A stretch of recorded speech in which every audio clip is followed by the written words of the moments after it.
महाराष्ट्र, गोवा आणि कर्नाटक राज्यातील भाविकांचे श्रद्धास्थान असलेल्या सावंतवाडी शहराचं जागृत देवस्थान आणि 365 खेड्यांचा अधिपती श्रीदेव उपरलकर देवस्थानाचा वार्षिक अभिषेक पूजा सोहळा आज मोठ्या उत्साहात साजरा करण्यात आला. या निमित्ताने सकाळपासूनच भाविकांनी मंदिरात दर्शनासाठी मोठी गर्दी केली होती. सावंतवाडीतील जनतेचे आराध्य दैवत असलेल्या या देवस्थानाचा वर्धापन दिन दरवर्षी एका मोठ्या उत्सवाप्रमाणे साजरा केला जातो. यावर्षीही त्यानिमित्ताने विविध धार्मिक कार्यक्रमांचे आयोजन करण्यात आले होते. सकाळी विधिवत अभिषेक आणि पूजा संपन्न झाल्यानंतर भाविकांनी तीर्थप्रसादाचा लाभ घेतला.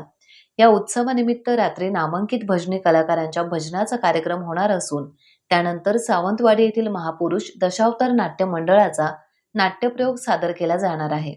या सर्व धार्मिक आणि सांस्कृतिक कार्यक्रमांना भाविकांनी मोठ्या संख्येने उपस्थित राहून श्रीदेव उपरलकर चरणी दर्शन घेतले. टाइम्स डिजिटलला लाईक करा, सबस्क्राईब करा, शेअर करा आणि बेल आयकॉन दाबायला विसरू नका. पाहत रहा टाइम्स डिजिटल.